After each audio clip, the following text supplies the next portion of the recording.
जैसे ही ट्रेन रवाना होने को हुई, एक औरत और उसका पति एक ट्रंक लिए डिब्बे में घुस पड़े। दरवाजे के पास ही औरत तो बैठ गई, पर आदमी चिंतातुर खड़ा था। जानता था कि उसके पास जनरल टिकट है और ये रिजर्वेशन डिब्बा है। टीसी को टिकट दिखाते उसने हाथ जोड़ दिए। ये जनरल टिकट है, अगले स्टेशन पर जनरल डिब्बे में चले जाना, वरना 800 की रसीद बनेगी, कह के टीसी आगे चला गया। पति पत्नी दोनों बेटी को पहला बेटा होने पर उसे देखने जा रहे थे। सेठ ने बड़ी मुश्किल से 2 दिन की छुट्टी और 700 रुपए एडवांस दिए थे। बीबी लोहे की पेटी के साथ जनरल बोगी में बहुत कोशिश की, पर घुस नहीं पाए। लाचार होकर स्लीपर क्लास में आ गए थे। साहब, बीबी और सामान के साथ जनरल डिब्बे में चढ़ नहीं सकते, हम यहीं कोने में खड़े रहेंगे, बड़ी मेहरबानी होगी। टीसी की ओर 100 का नोट बढ़ाते हुए कहा।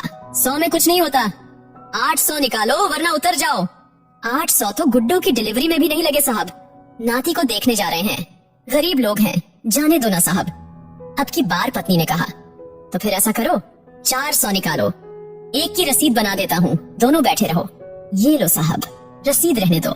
200 रुपए बढ़ाते हुए आदमी बोला, नहीं नहीं, रसीद 2 बनानी ही पड़ेगी, ऊपर से आर्डर है, रसीद तो बनेगी ही। चलो जल्दी 400 निकालो, वरना स्टेशन आ रहा है, उतरकर जनरल बोगी में चले जाओ। इस बार कुछ डांटते हुए टीसी बोला।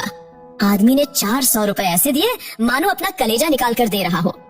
दोनों पति पत्नी उदास रुआं से ऐसे बैठे थे मानो नाती के पैदा होने पर नहीं उसके शोक में जा रहे हो। कैसे एडजस्ट करेंगे ये 400 रुपए? क्या वापसी की टिकट के लिए समद्धि से पैसे मांगना होगा? नहीं नहीं। आखिर में पति बोला, 100-150 तो मैं ज्यादा लाया ही था, गुड्डो के घर पैदल ही चलेंगे, शाम को खाना नहीं खाएंगे, 200 तो एडजस्ट हो गए। और हाँ, आते वक्त पैसेंजर से आएंगे, 100 रुपए बचेंगे, एक दिन जरूर ज्यादा लगेगा, सेठ भी चिल्लाएगा, मगर मुन्ने के लिए सब सह लूंगा। मगर फिर भी ये तो 300 ही हुए।